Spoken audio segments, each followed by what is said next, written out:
Assalamualaikum warahmatullahi wabarakatuh. Halo sahabat semua, para penikmat kisah-kisah misteri dan cerita tentang makhluk astral yang tak kasat mata. Jumpa lagi bersama saya Untung Prasetyo dalam channel Hanya Cerita Misteri.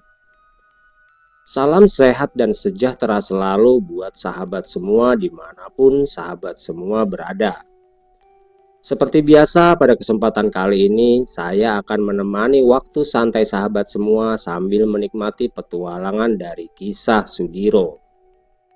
Tapi sebelum kita masuk ke ceritanya, jangan lupa dukung terus channel Hanya Cerita Misteri agar saya selalu bersemangat untuk menyajikan kisah-kisah yang menarik tentunya.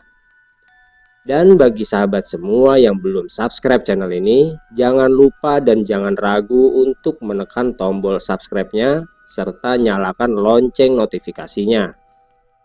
Tekan juga tombol like-nya, dan bagi yang mau saling menyapa silahkan tulis di kolom komentar dan pastinya akan saya balas satu persatu. Oke, bagaimana keseruan dari kisah Sudiro ini? Mari kita simak ceritanya.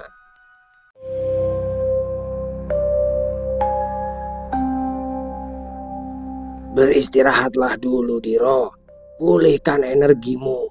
Di tempat ini, kau tidak perlu mengkhawatirkan ancaman dari makhluk-makhluk gaib manapun, Ujar Ki Condrowongso sambil tersenyum ke arah Sudiro. Tempat ini sungguh luar biasa, Ki Condro. Energinya terasa lembut dan membuat jiwa terasa tenang, Sahut Gatrapawira sambil mengedarkan pandangannya di tempat yang sangat menakjubkan itu. Apakah ini hanya ilusi, Ki? Atau sesuatu yang membuat kita larut dalam hayalan saja? Tanya Wanageni yang juga merasa sangat penasaran dengan keindahan serta kehangatan tempat itu. Di mana kita saat ini, Ki? Apakah kita sudah sampai di Wanadri Karma? Tanya Sudiro yang akhirnya ikut bicara. Saat ini kita berada di sebuah tempat bernama Waringin Tirta, batas antara hutan Karamaseta dan juga Wanadri Karma. Tempat yang sangat sulit untuk didatangi, baik itu makhluk gaib maupun manusia. Tempat yang sangat tenang dan memiliki energi murni besar yang dapat menambah kekuatan siapapun yang berada di tempat ini, Balas Ki Condrowongso menjelaskan. Ki Condrowongso lalu duduk perlahan di atas batu datar berlumut yang terletak di pinggir sungai kecil yang airnya mengalir lembut dan terlihat sangat jernih. Air bening itu berpendar, dan dari dasar kolam itu tampak cahaya biru kehijauan mengalun tenang seolah menyimpan kekuatan alam yang belum terusik oleh waktu. Udara di tempat itu tidak panas dan tidak pula dingin, hanya ada keheningan yang dalam yang membawa ketentraman ke dalam hati siapapun yang menghirupnya. Pepohonan waringin raksasa tumbuh mengelilingi tempat itu, dan akar-akarnya menjulur ke air seperti tangan-tangan alam yang melindungi dan memberkati setiap sosok yang sampai di padang rumput Waringin Tirta. Tempat ini bukan ilusi, Geni, lanjut Ki Condrowongso sambil menatap lembut ke arah Wanageni. Waringin Tirta adalah tempat suci yang dijaga oleh alam itu sendiri. Tidak semua makhluk dari hutan Karamaseta mampu datang ke sini, dan hanya makhluk-makhluk yang memiliki kesaktian tinggi serta energi besar seperti Bolorejo saja yang dapat sampai ke tempat ini, imbuh Ki Condrowongso menambahkan. Wanageni dan Gatrapawira mengangguk pelan seolah jiwa mereka mulai memahami apa yang ada di tempat itu. Tidak heran kalau begitu, Ki. Aku merasa sesuatu yang sangat berbeda di tempat ini. Seolah semua luka batin dan kelelahan di tubuhku ditenangkan dengan hanya berdiam diri di sini, ujar Gatrapawira dengan wajahnya yang terlihat memandarkan cahaya kebiruan. Ki Condrowongso tersenyum lebar namun matanya masih menatap tajam ke arah kejauhan. Tempat ini akan melindungi kita untuk sementara waktu. Tapi ingat, ini hanya persinggahan. Setelah ini, perjalanan akan menjadi lebih berat Di ujung tempat ini kita akan sampai ke Wanadri Karma. Dan di sanalah pertempuran yang sesungguhnya akan terjadi. Di sana semua niat, semua ketakutan, dan semua kekuatan kita akan diuji. Balas Ki Condrowongso menjelaskan. Sudiro menatap air di sungai kecil yang mengalir di hadapannya itu dengan senyum yang menghiasi wajahnya. Bayangan wajahnya yang lelah terlihat perlahan berubah seperti ada sinar baru yang mulai tumbuh dari dalam dirinya. Aku hanya ingin menemukan anakku, Ki. Apapun rintangan dan halangannya akan aku lalui. Balas Sudiro dengan suara lembut namun penuh ketegasan. Dan kau pasti akan menemukannya, Diro, ujar Ki Condrowongso dengan nada tenang.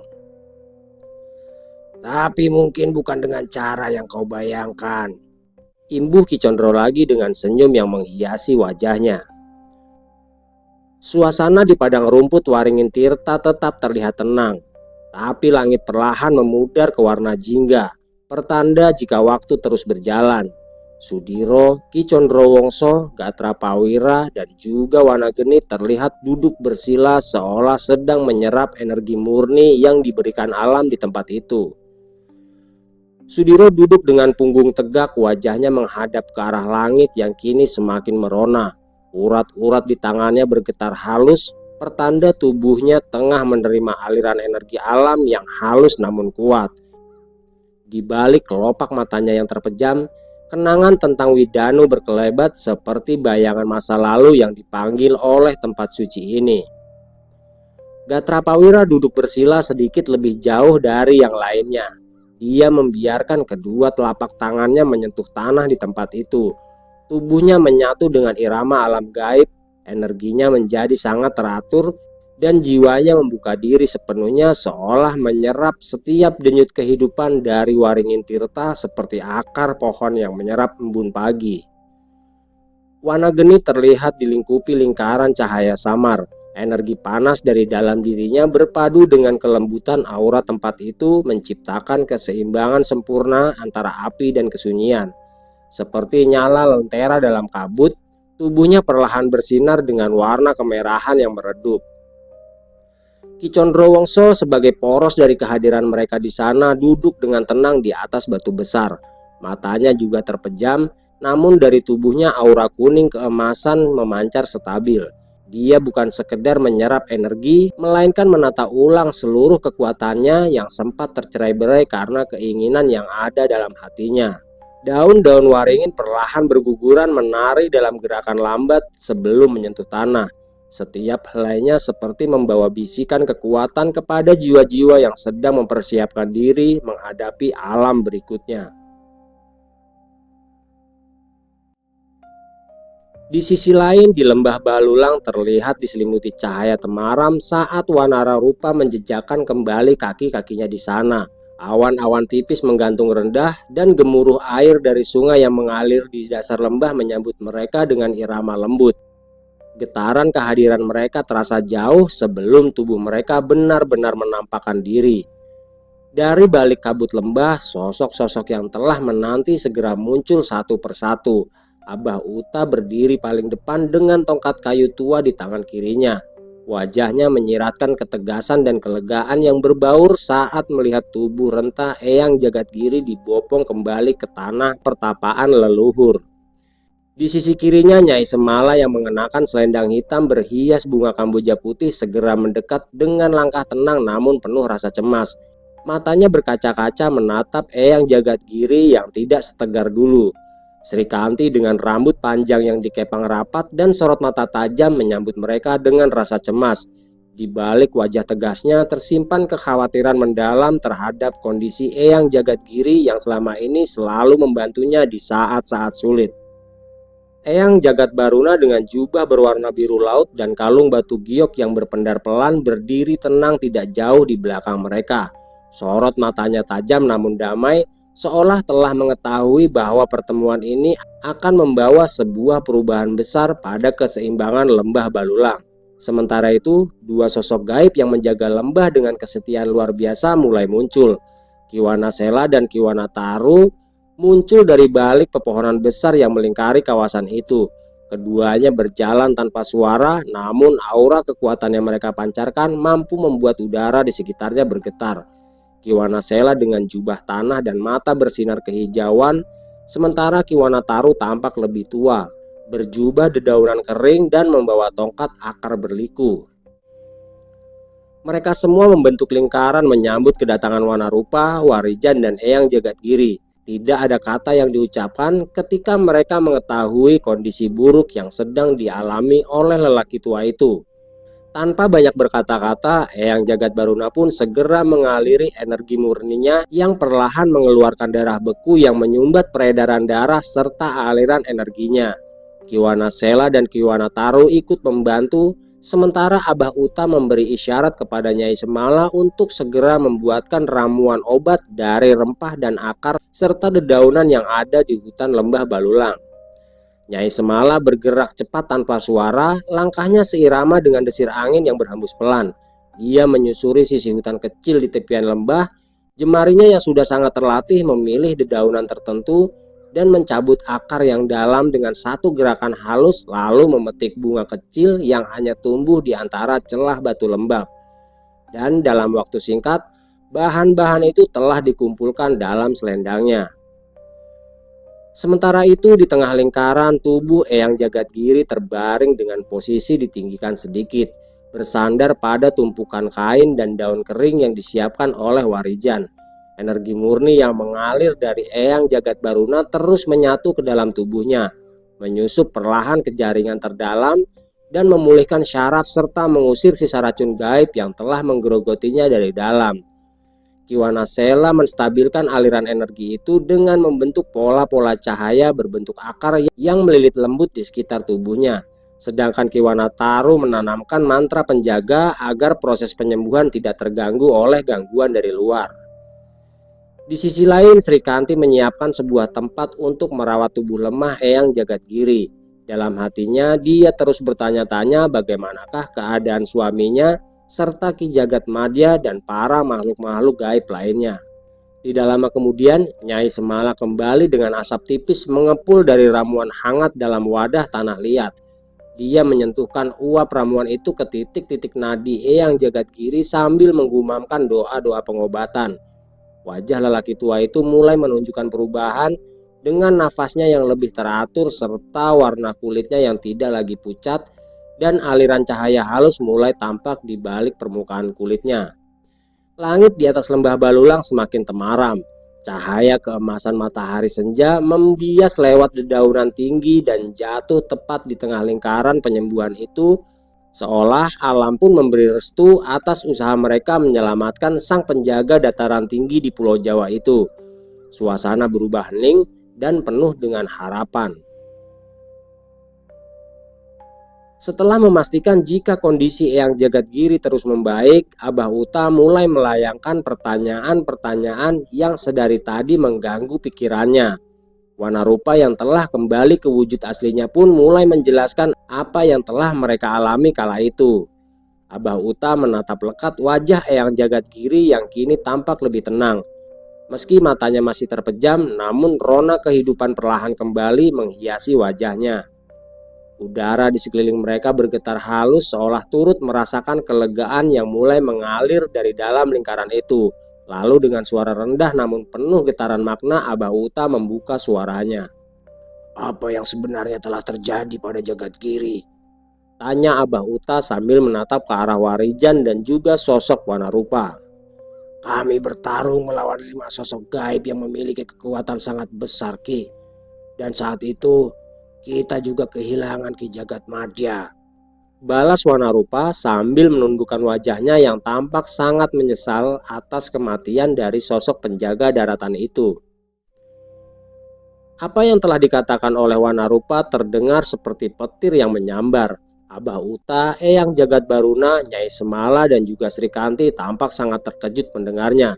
Sementara Warijan hanya menundukkan wajahnya seolah merasa ikut bersalah karena tidak dapat membantu banyak dalam pertempuran gaib itu. Ternyata takdir berkata lain. Selamat jalan, Madya. Semoga kau tenang di alam sana. gumam Abah Uta sambil memejamkan matanya. Lalu bagaimana dengan keadaan Sudiro dan yang lainnya, Rupa? Tanya Abah Uta yang tentunya mewakili pertanyaan dari Sri Kanti dan juga yang lain.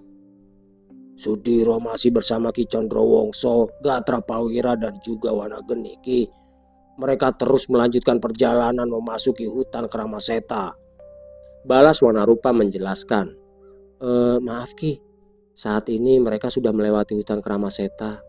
Dan sekarang Pak Le Sudiro dan Ki Condrowongso serta Ki Gatra dan Ki Geni sedang memulihkan energi mereka di Padang Waringin Tirta.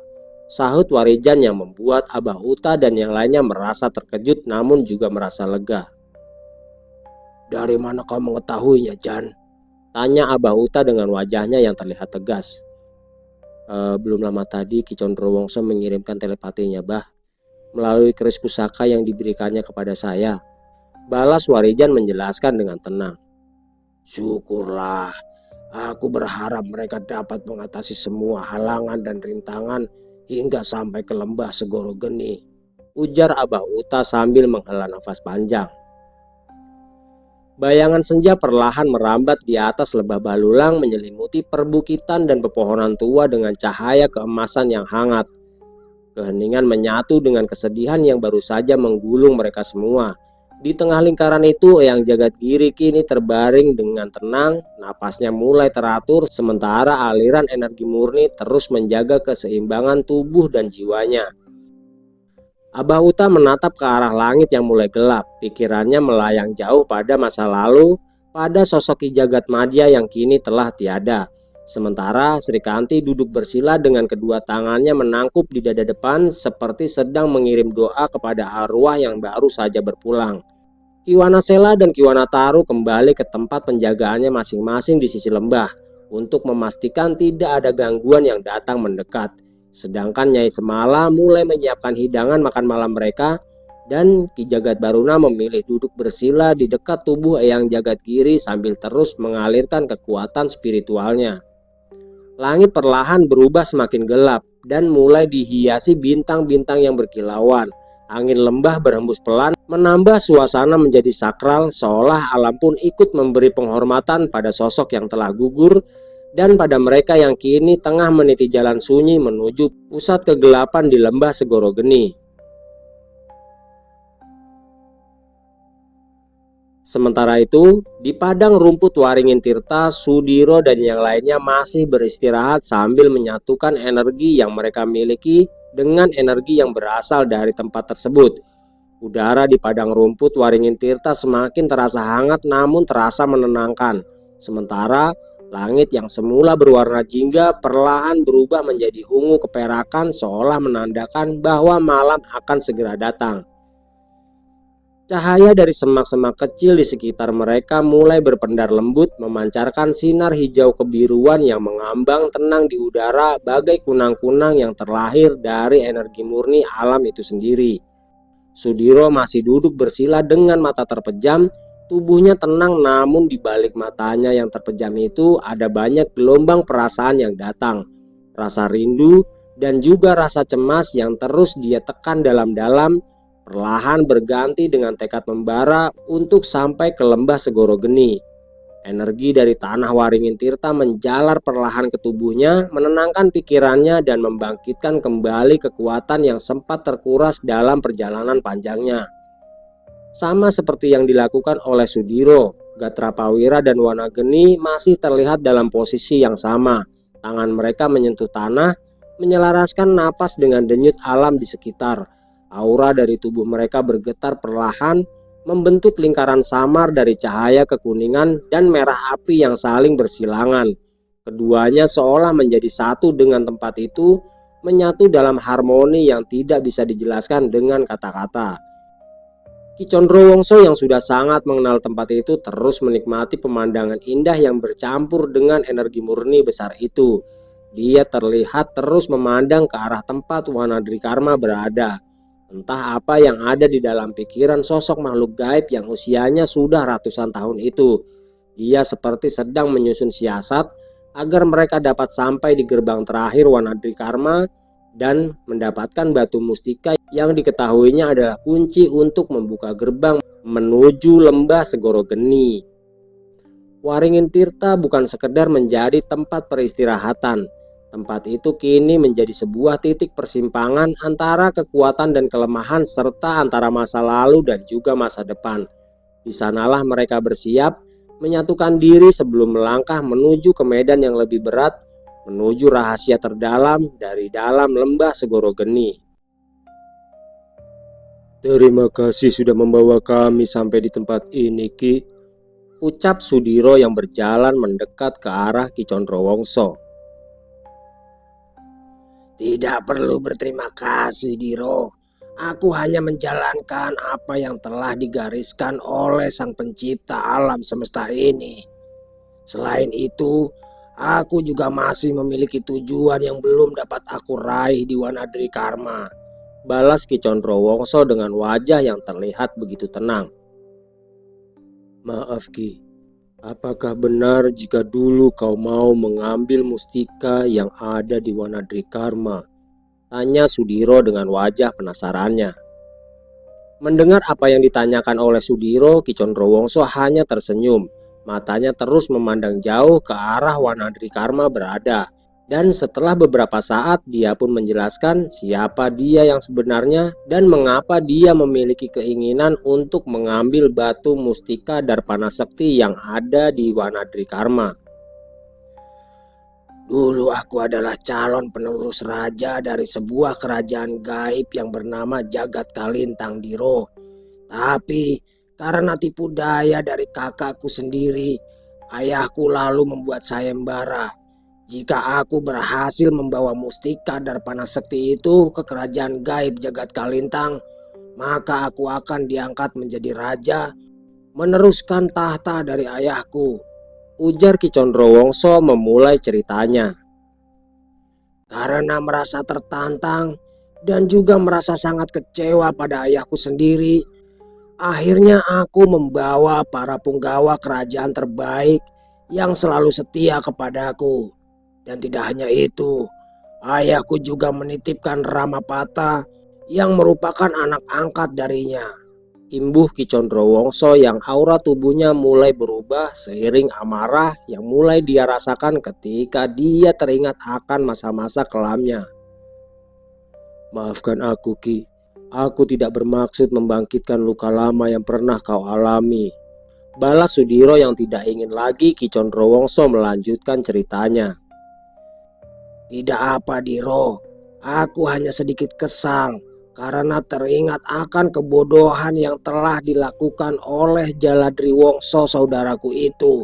Balas Ki Condrowongso seraya mengendurkan energinya. Bukankah calon penerus raja adalah anak tertua, Ki? Lalu bagaimana kau bisa menjadi calon penerus kerajaan itu, sedangkan kau adalah adik dari Jaladri Wongso?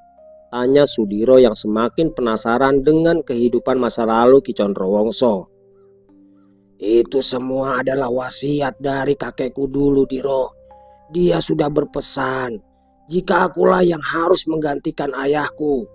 Tapi karena pengaruh dari Mahapatih bernama Wardaseta, makhluk bodoh bernama Jaladri Wongso itu malah memusuhiku dan meminta ayahku untuk mengutusku ke Wanadri Karma untuk membawa pulang mustika Darpana Sekti. Ujar Ki Condrowongso menjelaskan. Tapi karena gagal membawa pulang mustika itu dan aku harus kehilangan seluruh pasukanku serta adik angkatku, ayahku mengusirku dari kerajaan Jagat Kalintang. Dan sejak itulah aku memilih melakukan tapa aji di hutan Balataru. Imbuh Ki Condrowongso menjelaskan. Suasana di padang Waringin Tirta menjadi lebih tenang, seolah angin pun menahan hembusannya agar tidak mengganggu kisah kelam yang keluar dari mulut Ki Condrowongso. Nada suaranya perlahan menjadi datar, tapi getaran di balik tiap kata menunjukkan luka lama yang belum sepenuhnya sembuh. Cahaya dari langit senja menyentuh wajah Ki Condrowongso, menyoroti guratan usia dan kebijaksanaan yang tumbuh dari penderitaan panjang. Tatapannya masih tertuju jauh ke arah barat, ke arah Wanadri Karma, tempat yang pernah menjadi medan pertaruhannya sekaligus awal dari kejatuhannya sebagai calon raja. Gatrapawira dan Wanageni yang akhirnya ikut bergabung dengan Sudiro hanya menunduk menghormati kisah yang telah membentuk sosok yang kini berdiri bersama mereka, bukan sebagai bangsawan atau calon raja, tapi sebagai penuntun dalam perjalanan ke wilayah tergelap yang akan mereka hadapi. Kilasan masa lalu itu kini menjadi bagian dari pemahaman mereka terhadap sosok Ki Condrowongso, bukan hanya tentang siapa dia, tapi tentang apa yang telah dia lalui.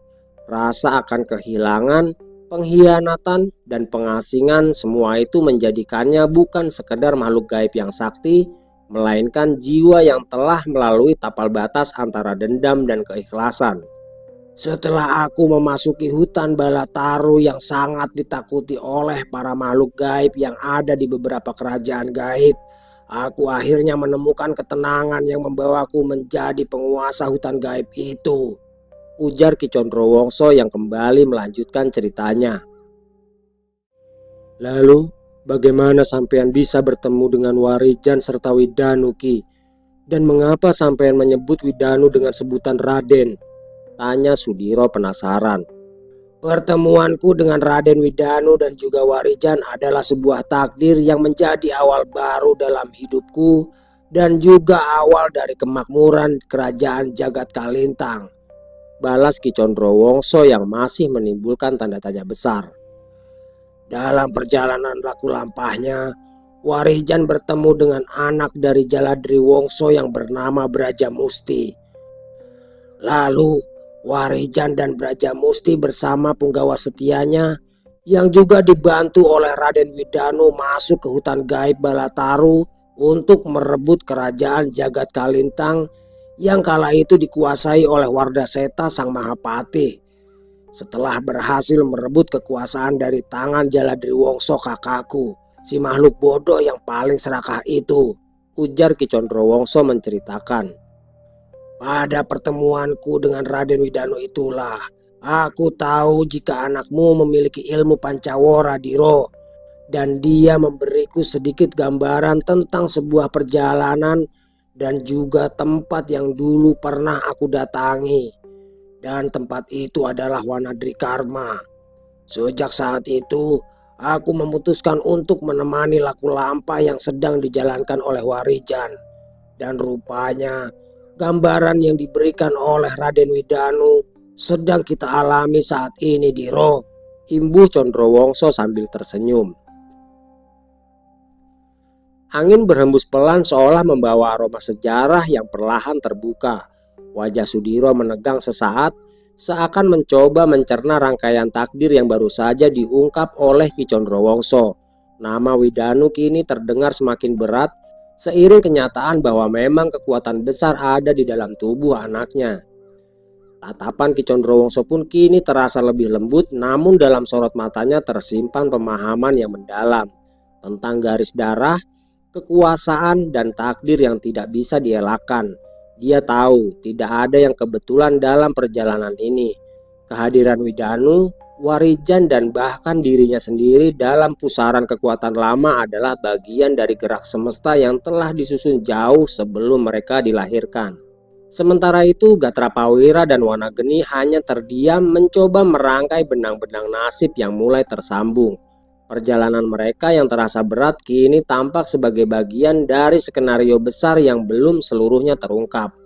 Tanpa disadari, Padang Waringin Tirta kembali bergetar ringan bukan oleh ancaman tapi oleh kekuatan murni yang menangkap kejujuran dan keterbukaan hati.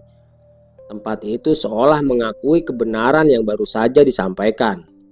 Sebagai makhluk yang pernah mengalami penghinaan dan juga pengkhianatan, awalnya aku ingin menguasai dunia hitam dengan kembali ke Wanadri Karma, lalu membuka gerbang lembah Segoro Geni dan membebaskan makhluk-makhluk gaib yang terkurung di sana.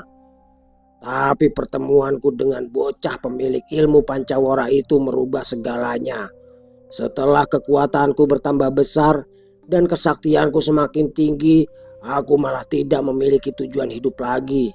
Hingga akhirnya aku tahu jika jalan inilah yang memang baik untukku. Ujar Ki Condrowongso yang membuat Sudiro, Gatrapawira dan juga Wanageni terkejut mendengarnya.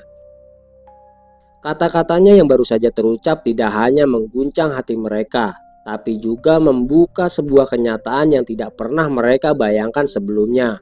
Sosok yang selama ini mereka hormati ternyata pernah berdiri di ambang kegelapan dan siap membuka gerbang besar menuju bencana bagi dunia gaib dan dunia nyata. Namun, justru dari kejujuran itulah aura Ki Condrowongso kini terasa lebih utuh.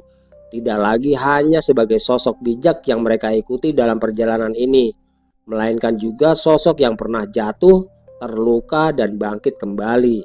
Dia bukan makhluk sempurna, tapi keberaniannya mengakui masa lalu kelamnya adalah bentuk kesaktian yang lebih tinggi dari sekedar kekuatan gaibnya. Sudiro menarik nafas dalam, dadanya terasa sesak. Dia tahu jalan yang mereka tempuh kini bukanlah sekedar perjalanan menyusuri tempat-tempat gaib atau mengumpulkan kekuatan untuk mengalahkan musuh-musuhnya. Ini adalah perjalanan jiwa yang menguji siapa mereka sebenarnya dan apakah mereka sanggup tetap berdiri tegak ketika kebenaran menguak sisi gelap dari sosok yang mereka percayai. Lalu, bagaimana sampean bisa mengenal baik sosok Bolorejo yang membuka jalan untuk kita, Ki? Tanya Sudiro yang seolah belum puas mendengar sejarah kehidupan dari Ki Condrowongso. Dulu setelah aku mengalahkan makhluk-makhluk gaib yang menguasai hutan Karamaseta, langkahku untuk menuju Wanadri Karma dihentikan oleh Bolorejo. Dan saat itulah kami bertarung mati-matian. Entah berapa lama kami berdua bertempur, tapi kekuatan kami tetap seimbang. Sudah bermacam-macam siasat kami gunakan, dan sudah banyak ilmu-ilmu ajian kami lesakan dan hasilnya hanya sebuah kehancuran. Disitulah aku memiliki sedikit keunggulan dari Bolorejo. Aku yang bukan siapa-siapa di hutan Karamaseta lalu mengatakan sesuatu yang membuat Bolorejo menghentikan serangannya. Saat itu aku berkata, jika sebentar lagi hutan Karamaseta akan rusak dan bahkan hancur jika kami terus bertarung. Dan di saat itulah Bolorejo sadar jika pertarungan kami hanya menimbulkan kerusakan dan bahkan kehancuran. Ujar Ki Condrowongso menceritakan. Sudiro, Gatrapawira dan Wanageni terdiam.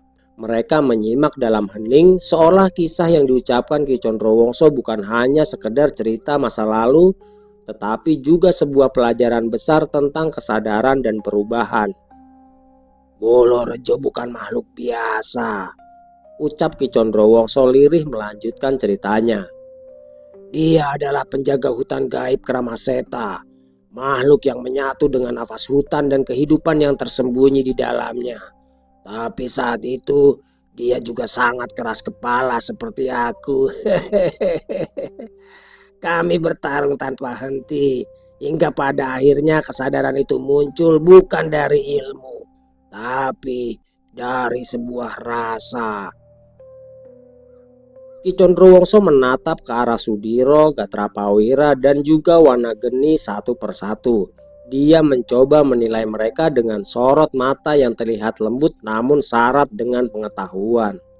Setelah pertarungan itu berakhir, kami berdua hanya duduk dalam diam di tengah reruntuhan pepohonan yang tumbang, tanah yang berlubang menjadi kawah, serta bebatuan yang hancur.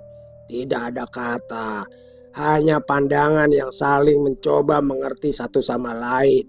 Bolorejo lalu berkata bahwa siapapun yang bisa menghentikan pertarungan bukan karena menang, tapi karena sebuah kesadaran dia adalah makhluk yang layak dipercaya. Ujar Ki Condrowongso yang membuat Sudiro, Gatrapawira dan juga Wanageni merasa kagum dengan sosok Bolorejo dan juga Ki Condrowongso itu sendiri. Dan sejak saat itulah kami menjadi sahabat.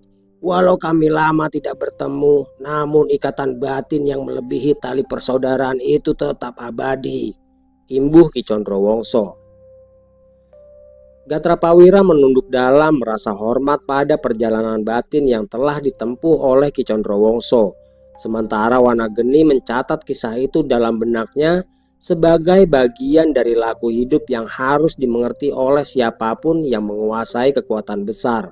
Dan Sudiro sendiri, dia terus memandangi Ki Condrowongso dengan perasaan yang sulit untuk diungkap.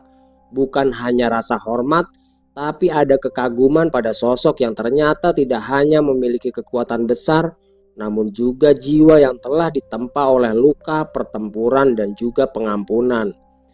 Di balik kebesaran sosok makhluk gaib ataupun seseorang, memang selalu ada luka yang pernah terbuka, tapi tidak semua luka harus dibalas dengan amarah.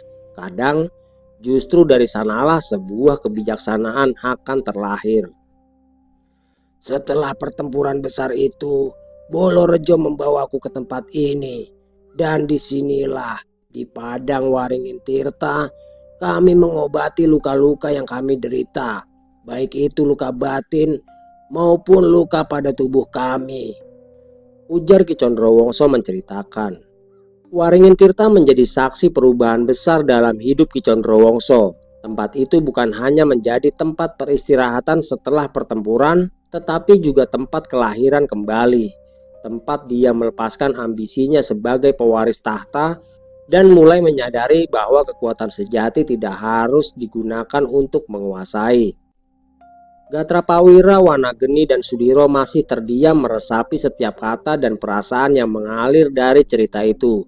Mereka sadar Padang Waringin Tirta bukanlah sekedar tempat beristirahat, tapi tempat jiwa dibersihkan dan tempat bagi luka-luka lama belajar untuk sembuh. Awalnya Bolorejo memintaku untuk tidak melanjutkan perjalananku ke Wanadrikarma. Tapi aku berujar, jika apa yang aku lakukan itu bukan lagi untuk pembuktian, tapi sebuah tanggung jawab atas perintah dari sang raja tempat aku hidup. Walau tahu jika aku pasti gagal, tapi aku tetap melangkah. Hingga akhirnya Bolorejo pun menemaniku hingga sampai di gerbang pertama Wanadrikarma yang bernama Kelawang Duara. Ujar Ki Condrowongso melanjutkan ceritanya. Di sana Bolorejo hanya melihatku berjuang untuk mendapatkan apa yang aku inginkan. Hingga aku dapat melalui gerbang pertama itu dan naik pada gerbang kedua yang bernama Wilawang Dwipa.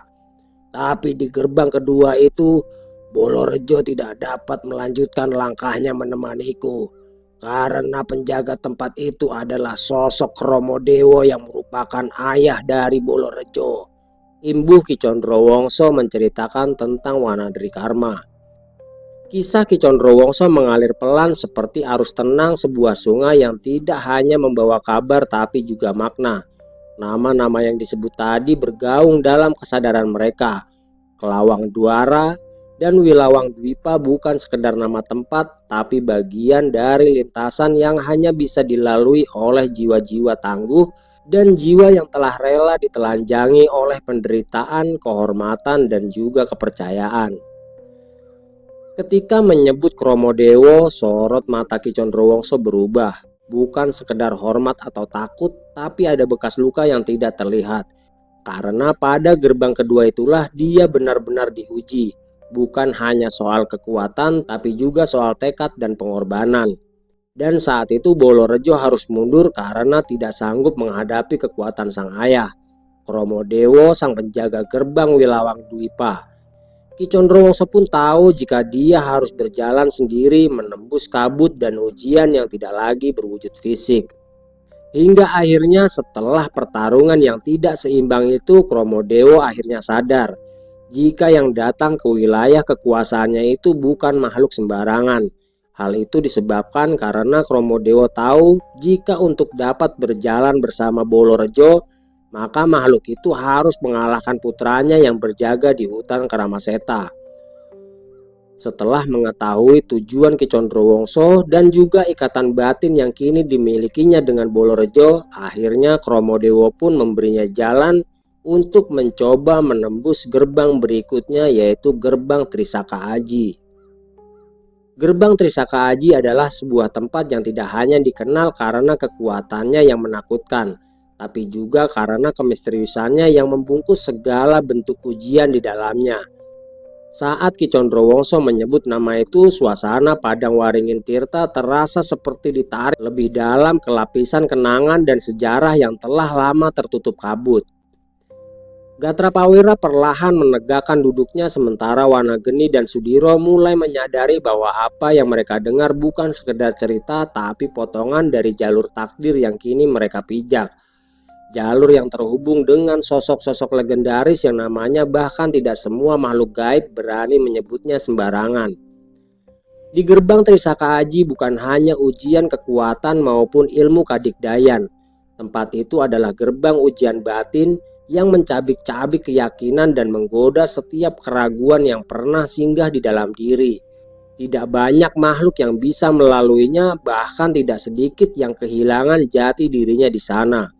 Ki Condrowongso menghela nafas panjang. Wajahnya sedikit menunduk seakan dia masih bisa merasakan aura gerbang itu. Dingin, hening, dan menakutkan. Tapi juga jujur dalam caranya sendiri yang kejam. Saat itu dia tidak lagi bersama siapapun. Bahkan Bolorejo dan Kromodewo hanya bisa memandanginya dari kejauhan karena pada gerbang itulah penentu pada gerbang-gerbang selanjutnya. Kromodewo dengan semua kebijaksanaan yang tersisa dari kekuatan tuanya hanya memberikan satu kalimat sebelum membuka jalan. Siapapun yang melangkah ke dalam Trisaka Aji harus siap kehilangan segalanya, termasuk alasan mengapa dia datang, ujar Ki Condrowongso menirukan apa yang dikatakan oleh makhluk gaib yang memiliki kekuatan jauh lebih besar dari sosok Bolorejo. Dan dengan jiwanya yang sudah porak-poranda oleh masa lalu, dengan beban kutukan dan harapan yang menyatu dalam tubuhnya, Ki Condrowongso tetap melangkah, membawa keyakinan bahwa sekalipun dia gagal, jejak langkahnya akan menjadi petunjuk bagi generasi setelahnya. Di dalam gerbang Trisaka Aji, waktu tidak berjalan seperti biasa. Detik-detik terasa seperti berhari-hari, dan hari yang dilalui bagai bertahun-tahun, dan tahun itu sendiri seperti bayangan yang lenyap seketika. Ki Condrowongso, sosok yang telah menapaki berbagai medan pertarungan dan menaklukkan makhluk-makhluk sakti dari segala penjuru tanah gaib, saat itu berada dalam keadaan paling rapuh dalam hidupnya.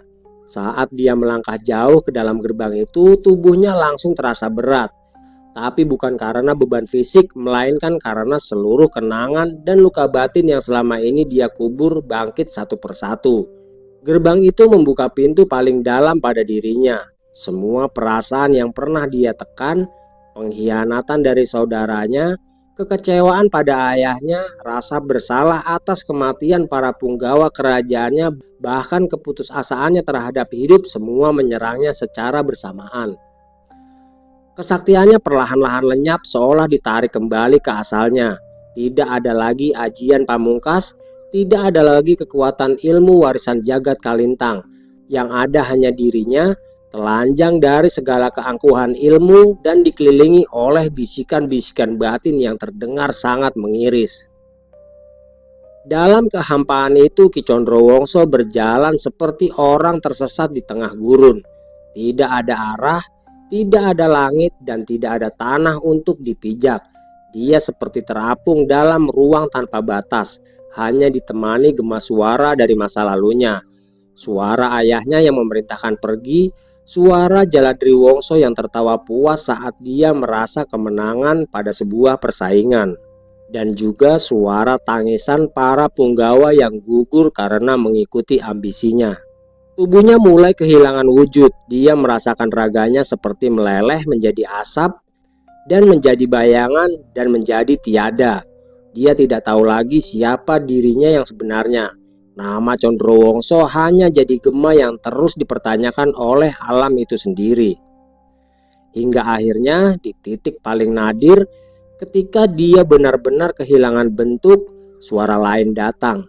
Suara yang bukan berasal dari dalam dirinya, yang terdengar berat dan dalam, namun terasa hangat seperti api yang membungkus dari kejauhan. Kau sudah cukup menderita, Condro. Ujar suara Kromodewo bergema di tempatnya berada. Sang penjaga gerbang kedua yang awalnya hanya memperhatikan dari kejauhan kini masuk dalam kehampaan Trisaka Aji. Karena dia tahu jika dia tidak turun tangan, sahabat anaknya itu bisa hancur selamanya. Kromodewo memanggil jiwa Ki Condrowongso dari kekosongan dan menariknya kembali ke titik asalnya. Dengan satu sentuhan tangan Kromodewo, tubuh Ki Condrowongso terbentuk kembali walau tidak sempurna, tapi cukup untuk membuatnya sadar bahwa dia masih hidup, masih ada dan masih bisa memilih arah. Kromodewo tidak banyak berkata, dia hanya menatap dengan sorot mata yang seperti api abadi lalu mengucapkan sebuah kalimat. Belum saatnya kau masuk ke tempat ini, Condro. Jalanmu belumlah selesai dan bahkan belum dimulai. Ujar Kromodewo menyadarkan Ki Condrowongso. Dan dengan itu Ki Condrowongso terhempas keluar dari gerbang Trisaka Aji kembali ke Padang Waringin Tirta, tempat di mana dia dan Bolorejo mengobati luka-luka mereka setelah pertarungan hebat sebelumnya. Tapi kali ini luka yang diobati bukan hanya luka pada tubuh, melainkan luka yang tidak terlihat, luka dalam jiwa serta luka dari kehilangan arah. Itulah titik balik dari kehidupan Ki Condrowongso. Dan sejak saat itu dia tidak ingin lagi berkuasa di kerajaan Jagat Kalintang. Dia juga tidak ingin lagi membuktikan sesuatu kepada siapapun. Dia hanya ingin menjalani takdirnya sebagaimana adanya, sebagai pelindung, sebagai pengembara, dan sebagai penjaga keseimbangan antara dunia manusia dan dunia gaib. Dan kini dia duduk bersama Sudiro serta yang lainnya di tempat yang sama. Dia tahu bahwa semua perjalanan panjang dulu bukanlah sesuatu yang sia-sia, karena jalan menuju Wanadri Karma ternyata memang bukan untuk diulang, melainkan untuk diwariskan. Setelah itu Ki Condrowongso banyak menceritakan tentang kehidupannya, dan suasana pun terasa hening. Sudiro, Gatrapawira, dan juga Wanageni tampak larut dalam pikiran mereka masing-masing. Mereka tidak menyangka jika pada diri sosok lelaki tua itu terdapat banyak pengalaman dan juga perjalanan hidup. Apakah kita akan melanjutkan perjalanan kita, Ki? Tanya Sudiro yang mulai terlihat gelisah ketika pikirannya tertuju pada Widanu. Tunggu dulu, Diro. Kita harus menunggu Wanarupa, karena kita membutuhkannya untuk membuka gerbang Trisaka Aji di Wanadri Karma. Balas Ki Condrowongso dengan wajahnya yang terlihat tenang. Apakah dia dapat kembali ke tempat ini, Ki? Sedangkan Wanarupa harus melewati tempat-tempat berbahaya. Dan bagaimana dia bisa sampai tempat ini? Bukankah dia tidak tahu tempat Ki Bolorejo berada? Tanya Gatrapawira dengan tatapannya yang menyiratkan sebuah kekhawatiran. Dengan wujud sang naga pertapa, aku sangat yakin jika Wanarupa dapat sampai di hutan Kramaseta, dan di sana Bolorejo sudah menunggu. Dia juga akan ikut bersama kita menuju Wanadri Karma. Balas Ki Condrowongso yang membuat Sudiro, Gatrapawira, dan Wanageni terkejut mendengarnya. Suasana sepi masih menyelimuti tempat itu, hanya disela oleh suara dedaunan yang bergesekan pelan di terpa angin. Suatu ketenangan yang dalam namun mengandung ketegangan yang tersembunyi. Sudiro duduk kembali di tempatnya namun matanya tetap gelisah. Bayangan Widanu yang kini berada jauh di ujung perjalanan takdir terus berputar dalam benaknya. Dia tahu bahwa segala hal yang mereka hadapi kini jauh lebih besar dari sekedar pertemuan antara ayah dan anak. Tapi ini tentang kehendak langit, tentang kisah yang ditulis sebelum mereka semua dilahirkan. Gatrapawira terlihat masih merenung, mengingat betapa selama ini dia hanya melihat Ki Condrowongso sebagai sosok makhluk gaib berwujud lelaki tua yang penuh wibawa, tanpa pernah menyadari betapa dalam luka yang disimpan oleh sosok itu. Kini semuanya seolah menjadi jelas mengapa Ki Condrowongso memiliki begitu banyak pengetahuan tentang dunia gaib. Dan mengapa dia tahu jalan-jalan rahasia menuju Wanadri Karma dan mengapa dia tidak pernah gentar menghadapi bahaya. Semuanya karena masa lalu yang telah menggodok jiwanya dalam kobaran pengkhianatan dan juga pertarungan. Wanageni menatap ke arah langit dengan tatapan tajam. Dia merasakan energi langit dan bumi saling menyatu di tempat itu. Dia tahu mereka berada di ambang perjalanan yang paling krusial. Waktu tak akan menunggu, tapi jalan mereka tetap bergantung pada kehadiran sosok yang kini sedang menembus langit dari lembah Balulang. Wanarupa yang sedang kembali menuju hutan Karamaseta dengan wujud sang naga pertapa. Sementara itu Ki Condrowongso perlahan berdiri. Tubuh tuanya tampak tegap dalam balutan jubah lusuh yang kini menyatu dengan cahaya Waringin Tirta. Wajahnya tidak lagi hanya membawa kisah kepedihan, tapi juga kebijaksanaan yang datang dari penerimaan atas segala luka. Di sisi lain, Wanarupa pun kembali berpamitan dengan Abah Uta, Eyang Jagat Baruna, dan Eyang Jagat Giri, serta Warijan, Nyai Semala, dan juga Sri Kanti. Tidak lupa, dia juga menemui Ki Wanasela dan Ki Wanataru yang berada di tempat penjagaannya. Dan setelah merubah wujudnya menjadi sosok Eyang Nagawana, sang naga pertapa, Wanarupa melesat pergi meninggalkan lembah Balulang dan kembali masuk ke alam gaib menuju kerajaan gaib Jaka Sugriwa. Sayap-sayap sang naga putih yang megah membelah langit dengan gerakan anggun namun bertenaga. Kilatan cahaya putih kehijauan membentuk jejak di belakangnya laksana torehan cahaya yang menyibak ruang dan waktu. Perjalanannya melintasi lorong-lorong gaib penuh pusaran energi besar yang hanya bisa dilalui oleh makhluk-makhluk dengan kesaktian tinggi kembali dimulai. Ruang di sekelilingnya terasa melengkung, menunjukkan betapa tipisnya batas antara satu dimensi dengan dimensi lainnya. Aroma menyengat langsung menyambutnya, membawa Wanarupa menuju kerajaan tempat para siluman kera berada. Kerajaan gaib Jaka Sugriwa muncul di kejauhan, dikelilingi oleh barisan pegunungan hitam dengan puncak menyala merah seperti bara. Di balik gerbang besar berlapis energi cahaya, para penjaga segera merasakan kehadiran sosok yang sangat mereka hormati. Getaran energi yang terpancar dari Eyang Nagawana membuat seluruh kerajaan itu bergetar halus, seperti memberi sebuah pertanda bahwa kekuatan tinggi baru saja hadir. Suasana menjadi hening, angin seolah menahan hembusannya, dan pepohonan tua dengan akar menjuntai seperti menunduk memberi hormat. Para siluman kera menyaksikan kehadiran makhluk yang selama ini hanya menjadi bagian dari dongeng-dongeng tua, dan tidak satupun dari mereka berani bersuara, bahkan untuk sekedar bertanya. Mata mereka hanya mengikuti pergerakan sang naga, penuh kekaguman dan penuh rasa hormat. Tidak ada suara geraman atau ketegangan, yang ada hanya penghormatan yang mendalam pada kekuatan suci yang melintas di hadapan mereka. Sementara itu Jaka Sugriwa berdiri di atas pelataran batu tinggi yang menghadap ke arah langit terbuka. Balutan jubah biru gelapnya berkibar pelan ditiup angin dari dimensi atas. Sorot matanya tajam, namun di dalamnya terpancar rasa kagum yang luar biasa. Dia tahu yang melintas di atas kerajaannya bukan sosok sembarangan. Itu adalah penjaga keseimbangan, penuntun jalan yang dulu diceritakan oleh para tetuanya. Tanpa berkata-kata, Jaka Sugriwa pun menundukkan kepalanya dalam penghormatan.